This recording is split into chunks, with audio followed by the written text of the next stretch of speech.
This is breaking news from Channel 13 Eyewitness News. Yeah, good morning. Welcome to Sunrise. And we do start with breaking news. A man shot and killed outside a bar on the east side. This happened just after 4 this morning. Police were called to Magnolia's Bar and Grill at 21st and Franklin on reports of a person shot. They found a victim on the ground outside with a gunshot wound to the head, and he was pronounced dead at the scene. And we have just learned the identity of the victim, Terry Proctor Jr. His cousin tells our Matt McCutcheon Proctor Jr. leaves behind a 3-year-old son. Matt continues to follow new details in this investigation, and he'll have those for us coming up in a live report at 7:30.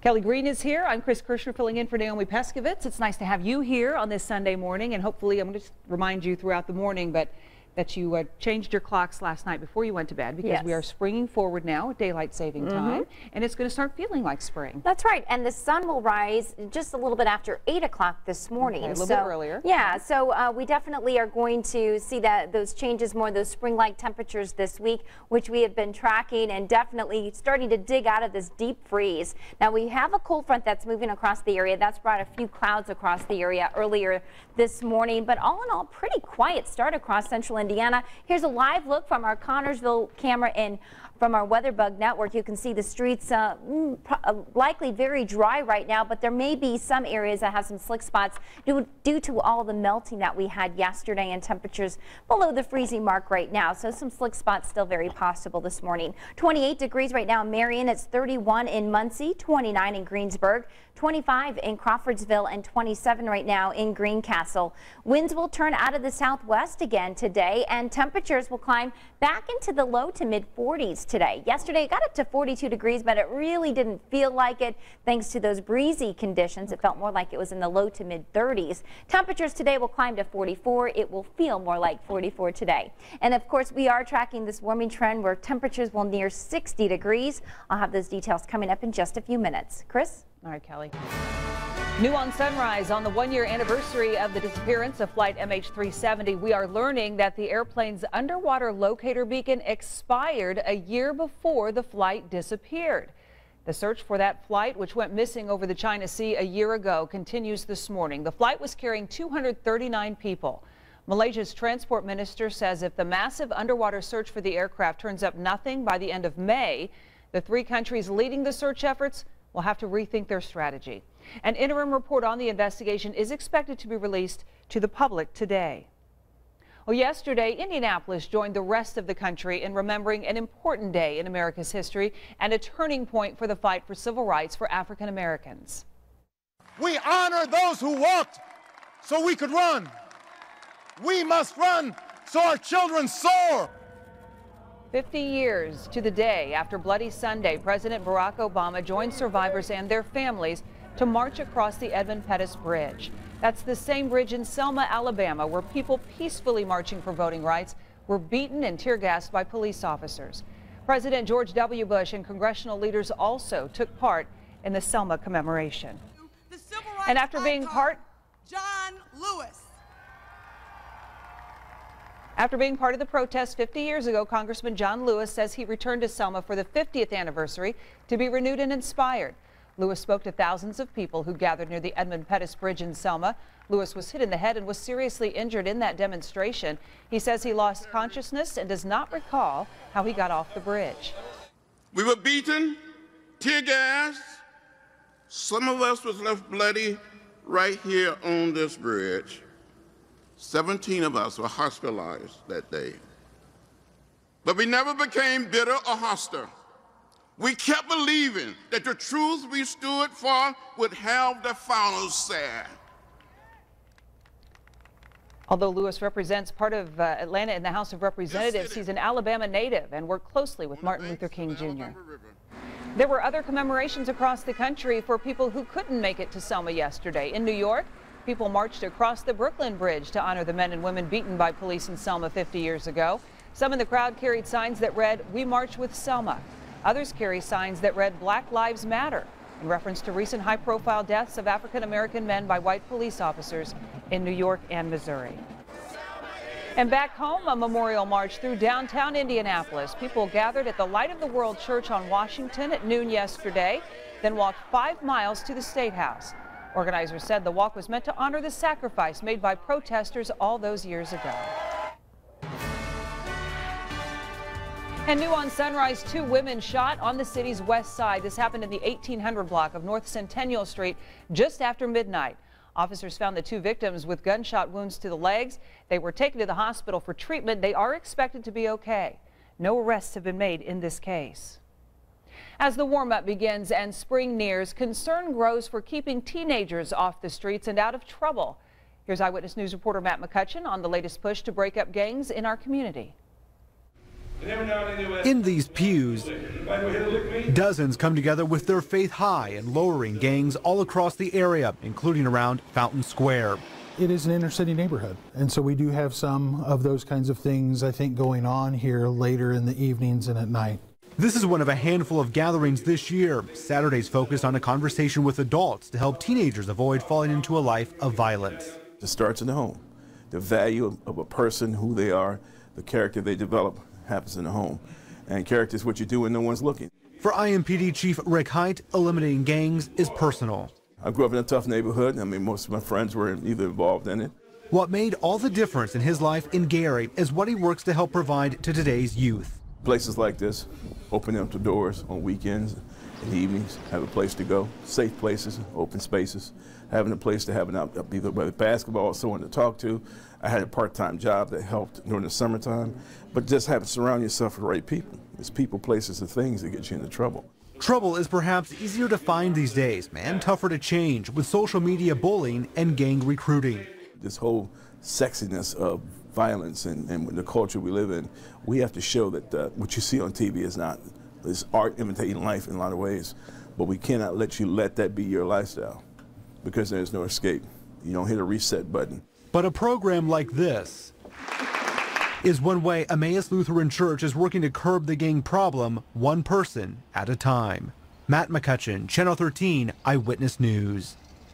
Well, dates and locations are still being finalized for future workshops, some of which will be catered to teachers in addition to teens.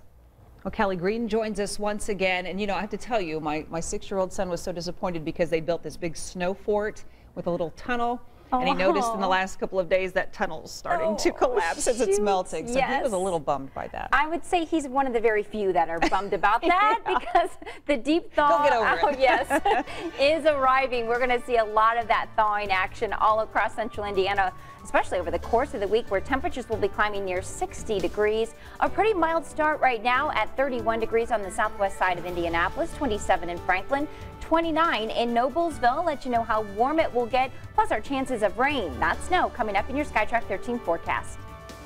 Plus more problems for Megabus in the wake of a crash that injured dozens of people near Seymour, Indiana in December. The compounding legal problems that company now faces. And some added motivation, how the Columbus North girls basketball team rallied around an injured friend to win the state title.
Welcome back to Sunrise. A father and son are safe this morning after they were rescued from a river in Shelby County.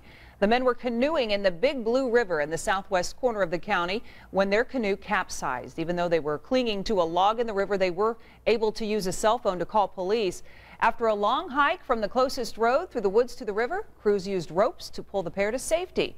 They were taken to the hospital to be treated for hypothermia. The 55-year-old father and 22-year-old son were both wearing life jackets, which rescue crews say likely saved their lives. More passengers have now filed lawsuits after that megabus crash on I-65 near Seymour last December. 68 passengers were on board the double-decker bus when it veered off the road and rolled on its side, injuring about 24 people. The Chicago Sun-Times reports that 4 passengers have filed suit alleging driver negligence. A megabus spokesman says the company is aware of the litigation and that safety is the company's first priority. And the temperatures have been slowly falling this morning. We were in the upper 30s last night, down to 29 right now. But we are talking about warming trend that will really push in by the middle of the work week. I'll have those details coming up on Sunrise. All right, so I know you haven't seen flowers in a while. So coming up, we're going to talk about flowers, things like this, and empty wine bottles.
Well, happy Sunday to you and welcome back to Sunrise. I'm Chris Kirshner along with Kelly Green, and we're not seeing the sunrise just yet, but it will soon and a little bit earlier because we're experiencing daylight saving time as of 2 o'clock this morning. Yeah, 8:08 will be the official time for the sun to rise this morning, and so we are definitely tracking warmer air. That is some good news for this weekend. We have had 3 weekends in a row of some kind of winter precipitation, so it's time to shut the door on that and bring some spring-like temperatures, and I do have that in your forecast. Taking a look at our satellite radar, we have a cold front that has been moving across central Indiana, and it is going to bring a few clouds, but a very dry air mass in place, so we're not expecting any kind of precipitation today. Temperatures right now at 29 degrees in Cicero, 31 in Anderson, 26 in Shelbyville, and 25 in Mooresville, 25 in Crawfordsville, and 28 in Seymour, and 31 in Muncie. And we are tracking some big changes. Again, that sunrise this morning at 8:08 and the sunset tonight at 7:44.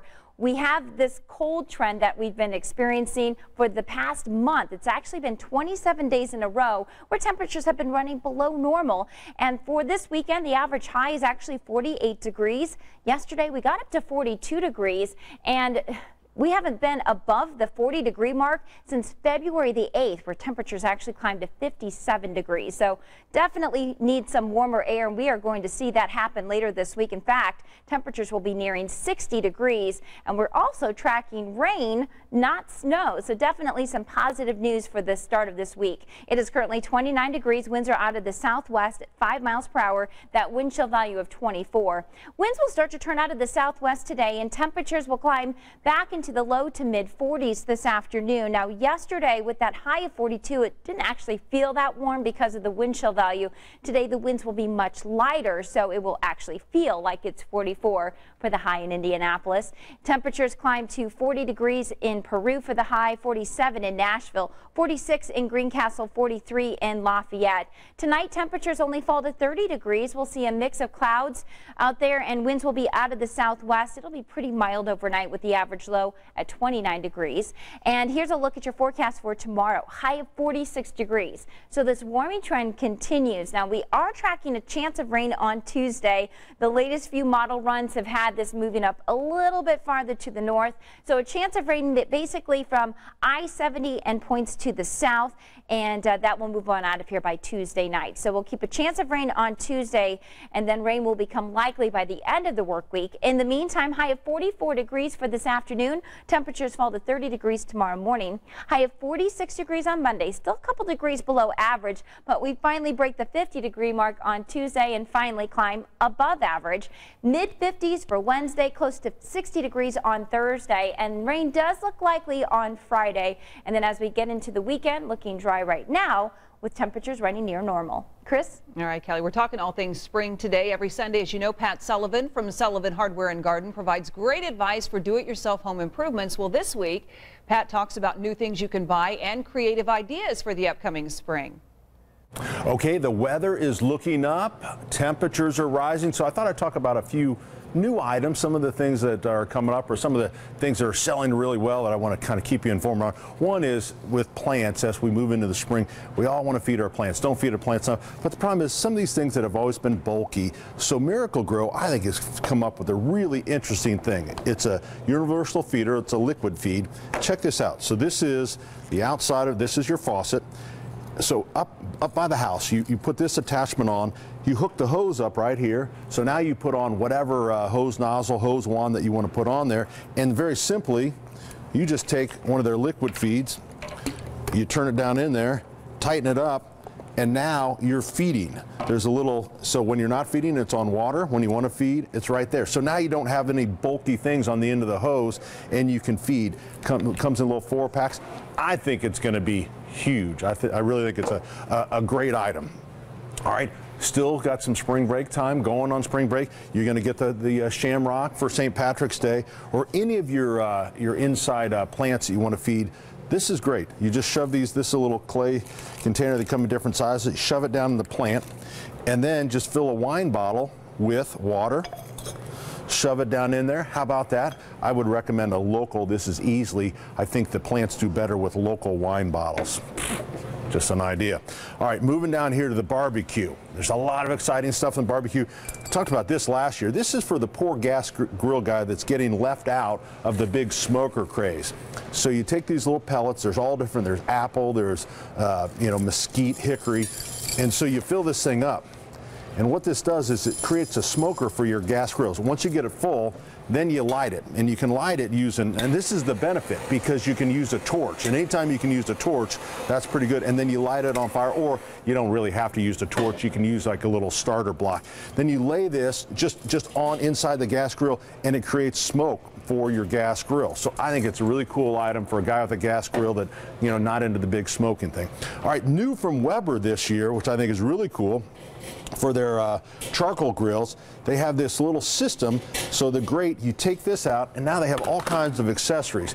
A pizza stone fits right in there. How about that? Want a little skillet, do your eggs or So they've got about 6 or 7 different things that will sit down inside of here. So now it's not just on new grills, because you can just buy the grate with the insert, then you can start buying all the different accessories for it. I think it's a really cool idea.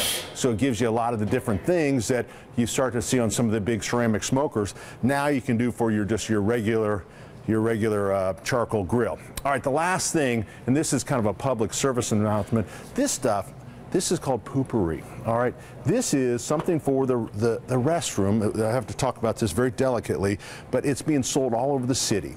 It's sold in gift shops and different stores. And you take this and then you spray this over the water in the toilet bowl. All right, got me? So then you do your business. And so it's really been really popular for office settings. You get where I'm going? But here's the problem. People think it's air freshener, especially the guys, and they take it and then they just start spraying it around the bathroom. Well, this is an oil. And when you spray this oil, 3 different oils, you spray it around the bathroom, then you get this slick spot. So this is for the water. It works very well. There's all different brands. There's Poopery. There's one called Royal Flush. There are different scents. There's one that I can't even say the name on. There's this is Deja Poo. So, but I'm trying in the water, not an air freshener. I like how he got quieter when he talked about that. That was so cute. All right, well, a heartwarming moment on the Bankers Life Fieldhouse court last night, and Rich Nye tells us more about that. You probably know about the tragedy involving boys basketball player Josh Fidel at Columbus North and his car accident. But maybe you don't know about the triumph for the girls team. Columbus North is celebrating a state championship this morning after a big comeback led by the All-American.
Now, Eyewitness Sports. The first Saturday of March is big for Operation Basketball. We had the girls' state finals and the boys' sectional finals. We'll start with a great matchup at Shortridge last night, where third-ranked Cecina took on #1 Park Tudor. Bryce Moore makes the steal for Park Tudor and throws the lob to fellow senior Dwayne Gibson, plus a foul. Gibson scored 19 points. Then Moore throws the inbounds pass and gets it right back for 3. Moore led the Panthers with 21 points. Defending state champion Park Tudor moves on to the regional with a 75-60 win over Cecina. Columbus North made a big comeback against Homestead in the Class 4A girls final at Bankers Life Fieldhouse last night. Allie Patberg missed a bunch of shots in the first half, then she caught fire. The McDonald's All-American gives the Bulldogs the lead as the third quarter ends, and Patberg finished with 31 points. She also won the Mental Attitude Award and is headed to Notre Dame. as Columbus North wins the state championship 62-56. I'm just, blessed to be here with my team and, blessed to have all these fans. And I want to thank God and thank my family and thank this, Columbus North and my team. I love you guys. Thank you. And Saturday afternoon, Tyesha Harris and Heritage Christian taking on Fort Wayne Canterbury in a rematch of last year's Class 2A final. Harris driving to the basket for 2 of her 20 points.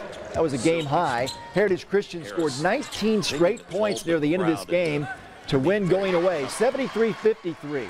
It's the 6th state title for Rick Reisinger, the most ever for a girls basketball coach. All the way up the floor to a wide open Peyton. Quite honestly, I'm like a dad on Christmas morning and the kids open up the gifts. I enjoy the fact that the girls get to enjoy this. So it's not really about me. I mean, I could really quite honestly care less. But it's the excitement of Christmas morning when the girls are winning these state championships. That's what's neat about it. And Saturday began with the Lafayette Central Catholic Class A game against Bar Reeve. Cameron Onken drives baseline, gets the layup and the foul. Onken scored 16 points. The Knights started to take control in the 3rd quarter. Emily Burks drops a 3-pointer. Burks scored 17, and Lafayette Central Catholic wins 52-44. After regionals, the Wednesday after that, we had a low point in our season. One of our assistant coaches passed away, and so we definitely went out there and we played for him. And every play, I mean, all the hustle plays, everything was for him. We left his seat open, and he would have always wanted that. I mean, he always was the one that had the most faith in us, so we definitely went out there and played for him. That's quite inspiration. And Princeton wins the Class 3A girls state title. All right, have yourself a great Sunday, and I'll see you tonight on the 13 Sports Jam. All right, Rich, thanks a lot. An important deadline for college students is fast approaching. What you still need to do if you want federal aid to pay for those classes. Plus, breaking news this morning, a person shot and killed outside an East Side bar. What investigators are saying about it in a live report. Temperatures are still running a few degrees below average this morning. In the mid-20s in Lafayette, it's 29 in Indianapolis, 28 in Greensburg, and 27 in Bloomington. A nice warming trend in your forecast. I'll have the details coming up on Sunrise.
Good morning. Breaking news overnight. One person is shot and dead inside of a packed parking lot outside of an East Side bar.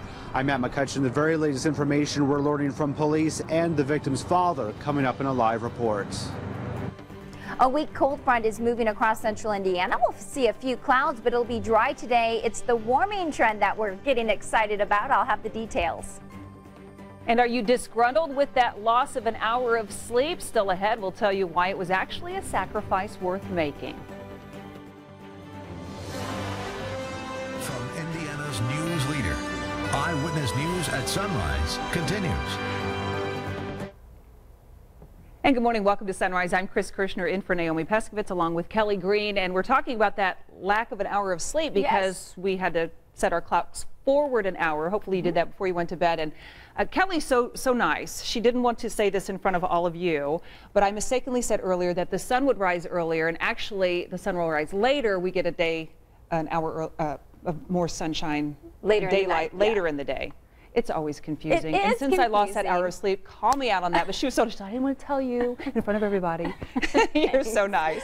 But we did see shades of the sun coming up. Yes, we're starting to see that. And definitely, I know a lot of people do like to have that later hour of sunlight. Golfers, I know. My husband's a big fan of that. You get to play a little later in the evening. But we are definitely going to see more sunshine later on today. But right now, we do have a few clouds that are trying to move in as this cold front moves in. Very dry air mass in place. We don't expect to see any rain, and we have dry conditions across our Connorsville weather bug network. Now, we've had some melting that happened yesterday afternoon. A lot of that likely going to refreeze, especially on parking lots and sidewalks. Do be aware of that this morning as temperatures are running below the freezing mark. 27 degrees right now in Greensburg. It's 24 in Lafayette, 24 in Crawfordsville, and 27 degrees in Bloomington. And we will see the winds out of the southwest today. Temperatures will climb back into the low to mid 40s, and it will actually feel more like that today because it won't be nearly as breezy. Temperatures this afternoon climb to 44 degrees. We'll see more sunshine by late afternoon, and the sun will set at 7:44 later on tonight. Chris? Following breaking news this morning, one person is dead after a shooting that happened outside Magnolia's Bar and Grill. It's on the city's east side along 21st and Franklin. Our Sunrise reporter Matt McCutcheon has been there live. He has the latest. Good morning. In just the past few minutes, 21st and Franklin has opened up to traffic. Police remain here at the scene processing additional information, evidence, and clues, but the road just reopened to traffic here within the past few minutes.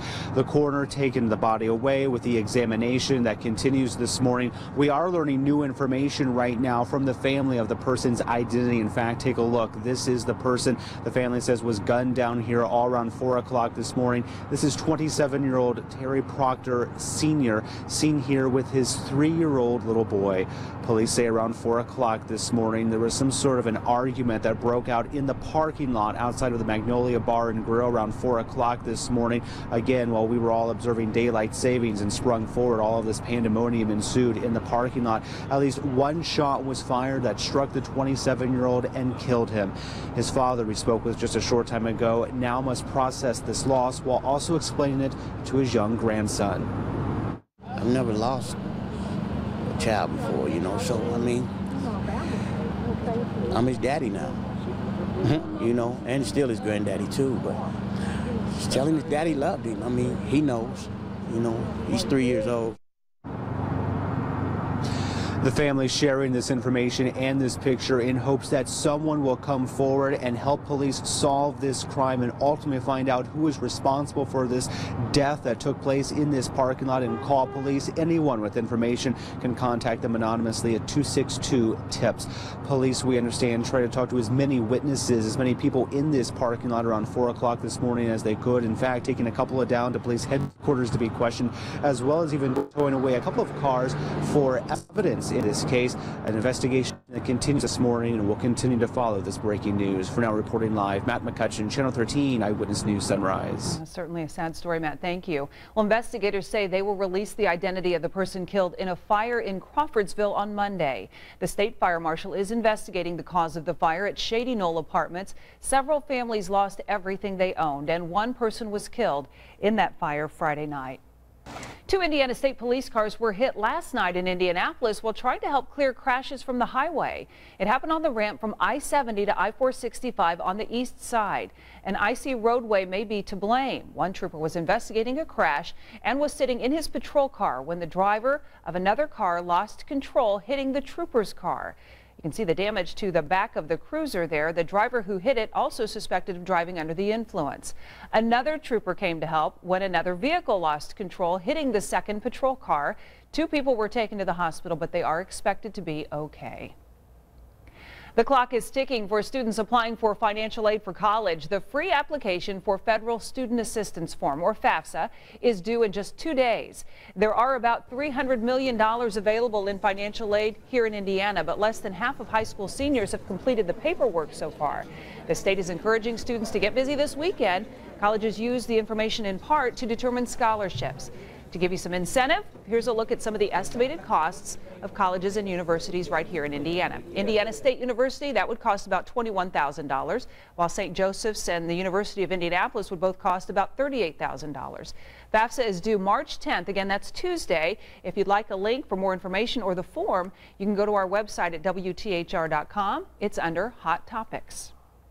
Nearly 200,000 Indiana residents who purchased health insurance through a federal health exchange could lose the subsidies that help them afford the coverage under a case before the U.S. Supreme Court. Justices must decide whether the Affordable Care Act allows subsidies only in states that set up their own insurance exchanges. Indiana is one of the states that did not set up an exchange. The Munster Times reports an estimated 195,000 could become uninsured if the court rules for the plaintiffs. A sure sign that spring is on the horizon, the start of daylight saving time and 1 hour less sleep this morning. We're all feeling it, but it turns out there might be a benefit to losing an hour of sleep. Getting a little more daylight in your life is good for you. We benefit from being near daylight, and it's because it lowers our blood pressure, puts us in a better mood, gets our body producing serotonin. It also gets the body producing melatonin, which allows us to sleep better at night. A daylight saving time officially began at 2 o'clock this morning. And as you change your clocks, you're also asked to change your batteries and your smoke alarms and those carbon monoxide detectors. It's something you really should do every time the time changes, which is twice a year. Smoke alarms and carbon monoxide detectors also should be tested once a month to make sure they're working properly. So even if you've recently changed the batteries, you still want to give those alarms a test. On your mark, set, go! More than 750 brave souls lucked out with the weather yesterday for the 16th annual Polar Plunge benefiting Special Olympics Indiana. Though it was still a chilly morning at Eagle Creek Park, it is the biggest and final fundraising event for Special Olympics, which supports 11,000 athletes with disabilities in Indiana. We're really excited. The turnout with the crowd and the community is really great, and the actual plunge participants is even better.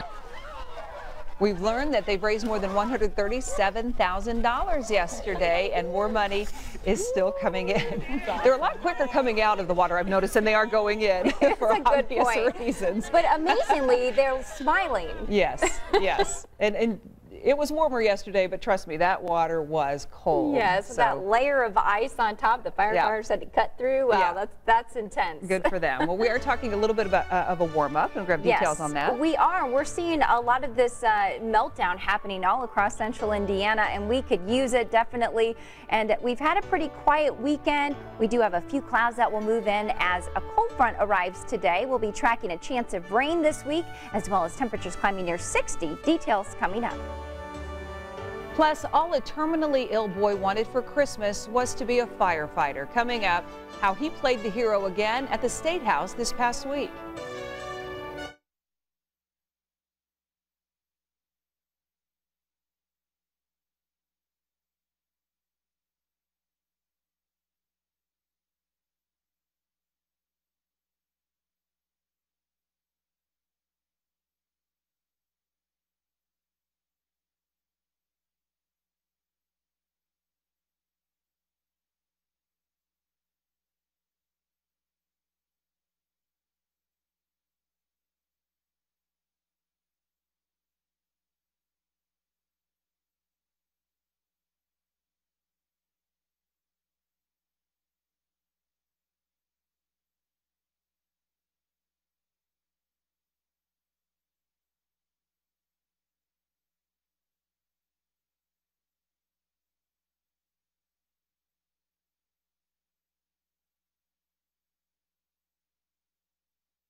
A Senate committee elected not to take a vote this week on the right to try bill, but it did take testimony, and that may have cultivated a very unlikely friendship. Eyewitness News political reporter Kevin Rader explains. Jordan McClain was optimistic even before the hearing started. He'd already handed out materials explaining why he was there before finally taking a seat with his parents in the front row.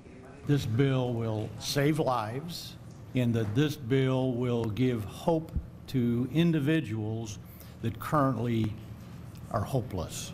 Jordan decided it would be more comfortable to crawl down on the floor and draw an outline of his shoe. Then as the testimony continued on the right to try bill, he offered it to the man sitting next to him.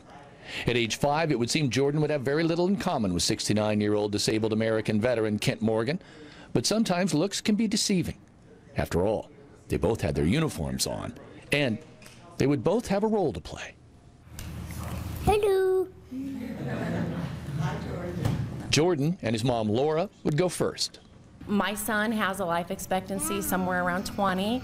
He suffers from Duchenne muscular dystrophy. His mom helped him get a job with the IFD because she feared he might not live long enough to see that dream come true. And that's why they're here. You want to say something? You want to say something? Here, go ahead. What do you want to say? He say yes. All right. That's right, buddy.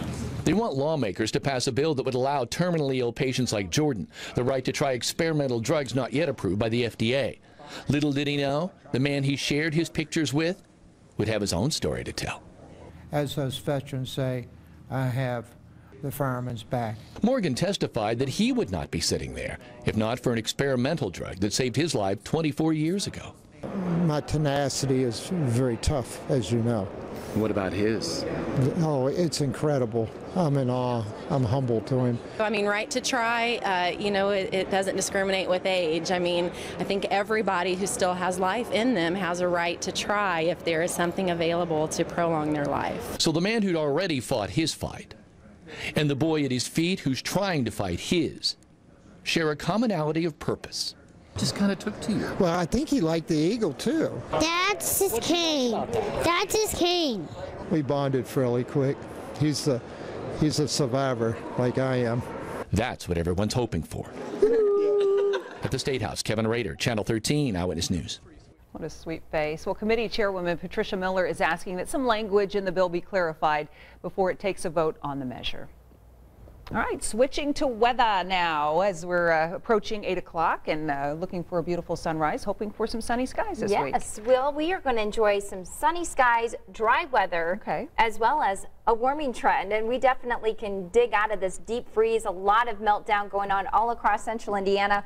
We do have a weak cold front that is moving across the Great Lakes area right now. May see a few clouds associated with that, but again, a dry air mass in place, so we're not going to see any precipitation out of this. It is currently 27 degrees in Jamestown, 24 in Mooresville, 22 in Shelbyville, 28 in Richmond, 27 in Greensburg, and currently 25 in Crawfordsville. And here's a look from our Sharpsville camera. The sun is starting to rise, and yes, we do have a snowpack at the surface, but a lot of that eroding away, and we'll see a meltdown continuing as we head into the rest of the week. Sunrise this morning officially at 8:08 thanks to us springing forward for daylight saving time beginning earlier this morning, and sunset at 7:44 later on tonight. Now, we've definitely been in a cool trend. The past 27 days in a row have been below average.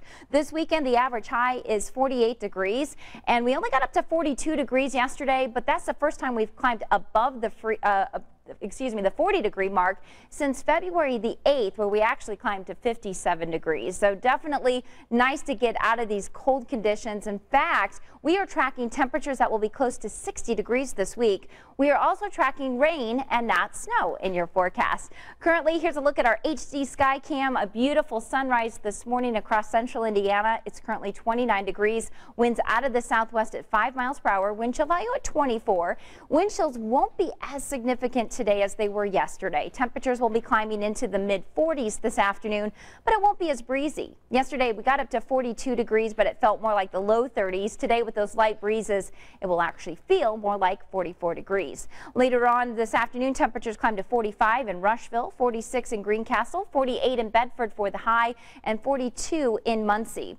Tonight, a mild overnight, really right on track for normal for this time of year, believe it or not, down to 30 degrees tomorrow morning, partly cloudy, and then as we head into tomorrow afternoon, the warming trend continues. We climb to 46 degrees tomorrow afternoon with a mix of sun and clouds. Now on Tuesday, we are tracking a system that will move across the Ohio River Valley, and the latest model runs have had it moving a little bit farther to the north. So we'll put a chance of some rain from I-70 to point south for Tuesday afternoon. So we'll keep that in the forecast, but better chances of rain arrive on Friday.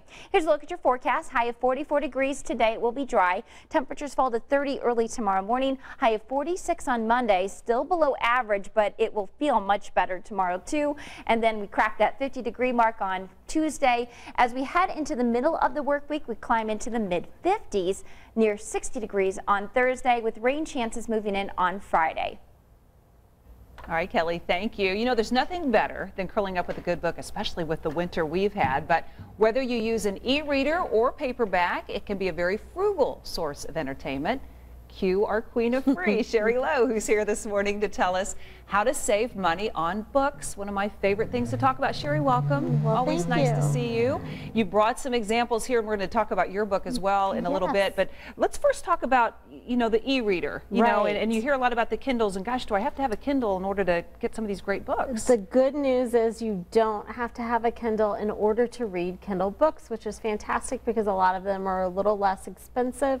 And there are tons of free Kindle books available to you.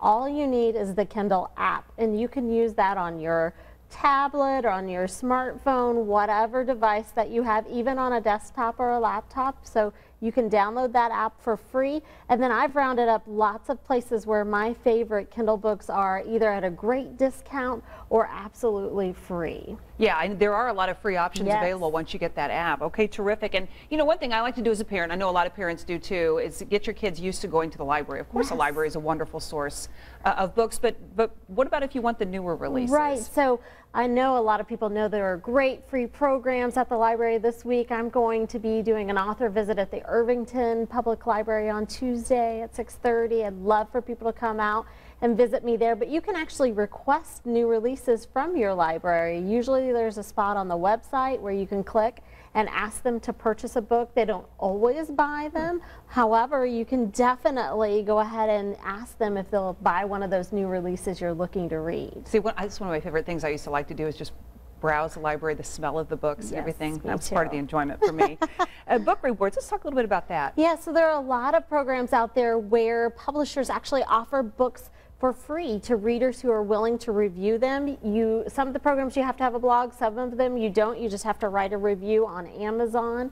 And so go and search via the publisher's name and reward program or review program, and you can usually find several. I've linked out a couple on Queen of Free today. Okay, that's interesting. All right, and then buy and sell books on half.com. Tell me a little bit more about that. All right, so Half is a subsidiary of eBay, and actually I sold lots of books on half.com while we were paying off $127,000 worth of debt. And you can easily search and buy things used on there, and you can also sell those books that you have that you are not going to read anymore to other people who would like to get a good deal. And real quick, we're running out of time, but Paperback Swap. Yeah, this is another great organization where you actually can get books for just the cost of shipping. You put yours up online, you find other people's that are looking for that title, and you swap books. Very easy. You always have great ideas. Real quick, again, you'll be in Irvington. Yes, so at the Irvington Public Library on Tuesday, March the 10th at 6:30 p.m. I'm going to be signing books. Book Mamas will be there selling books, and I'll do a small chat about the process of writing the book. All right, sounds wonderful. Sherry, again, thanks so much for all your wonderful advice, and you can also check out her money-saving tips in her online blog. Look for a link on the Hot Topics page of our website at WTHR.com. Well, one team is trending up, another is, well, sliding at the wrong time. Coming up, IU and Purdue look to improve their postseason odds in the final day of the regular season, and we're going to tell you how they did.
Good morning, I'm Rich Nye. This once looked like a lost season for the Indiana Pacers. Now they are the hottest team in the NBA and ride a 5-game winning streak. And Paul George could return soon. The Pacers blew out the Knicks on Wednesday in Indy. Not so easy in New York City last night against the worst team in the NBA. David West scored 14, 11 rebounds. Game tied fourth quarter. George Hill, corner three-pointer, gives Indiana the lead for good. 15 points for Hill. Rodney Stuckey puts the finishing touch on the victory, going high off the glass. 17 points off the bench. Pacers win 92-86. It's the longest winning streak of the season, now stretching to 5 games. I'm proud of our defensive effort, and we needed it. You know, we had a tough shooting night. We talked about throughout the game. These are games you gotta find a way to win. You know, win it with your defense. You know, shots aren't always going to go, but your defense can be consistent. And played out that way. If the paint crew wants to dance in March, Purdue has to win at home against Illinois. The Boilermakers fell behind by a dozen in the first half. A.J. Hammonds hits the turnaround to pull Purdue within 5 at the half. Hammond scored 16. Rayfeld Davis, his three-pointer gives the Boilers the lead early second half. Davis led the way with 18 points. John Octius also double digits with 11. Purdue wins 63-58, 20 wins for the Boilermakers. It's another quality win for us, and obviously it can change your seed how you win, and we got to have some games, especially on Sunday. The Ohio State-Wisconsin game will change whether we're a 4 or 5, but we just want to play good basketball. There's so many things that are out of your control at this point, but you can still control your effort, and that's what we got to keep doing, just playing hard. I don't think so, but some say Tom Crean's job is in danger. 3 straight losses to end the regular season, 3 straight losses at Assembly Hall certainly turns up the heat. Yogi Ferrell caught Michigan State napping. He scored 21. 9 ties, 11 lead changes on Saturday. Nick Zeisloft hit 5 3-pointers, but Michigan State up 2 in the final seconds. A missed free throw will give IU a chance. When Yogi Ferrell gets fouled, goes to the free throw line, but misses the second free throw, and Indiana loses 74-72. Tom, what about that negative noise? I don't read anything with my name in it. So, I mean, I really don't. I haven't for some time. JD keeps me aware of what I have to be knowing in case there's a blind side somewhere. But other than that, it's locked into. I read, you know, but I don't read about that stuff. But we just want to get better. Realize it, Dick. Andrew Schrabis back in the starting lineup and back in his home state of Rhode Island as Butler played at Providence. Bulldogs off to a good start. Schrabis with the steal. Throw ahead to Roosevelt Jones for the throwdown. Jones led the Bulldogs with 16 points. Keelan Martin, the freshman, big off the bench. He makes a steal, heads the other way for 2 of his 14 points. A double-digit lead on the road against the top 25 team. And Kellen Dunham, big 3 in the second half. Butler hit a team record 20 for 20 at the free throw line and hangs on for a 68-64 win. And senior day at Notre Dame for Pat Connaughton and Jaron Grant. The 12th ranked Fighting Irish hosting Clemson. Seniors shine. Connaughton, corner 3 is good. Notre Dame let Clemson hang around for about a half, but then Jaron Grant hanging around in the second half. Grant leads the way with 19 points. Notre Dame wins 81-67, 26 wins for the Irish, and the 3rd seed in the ACC tourney this week. Well, we'll have more for you later on this morning. All the high school basketball, including the girls' state finals and several local teams winning state championships. All right, Rich, sounds good. And we get one more look at your forecast. Yes, and it's going to be a warming trend that's going to continue today on into next week. In fact, we're going to see temperatures climbing near 60 degrees by Thursday. Dry today with a high of 44, warmer tomorrow, high of 46. We do have a chance of rain on Tuesday, and it will become likely by Friday. So give us a nice primer into spring break then, Kelly. All right, thanks so much, and thanks for joining us this morning. We hope to see you again in just 1 hour. The Today Show is next, so grab a cup of coffee, freshen it up, and we'll see you at 9 o'clock.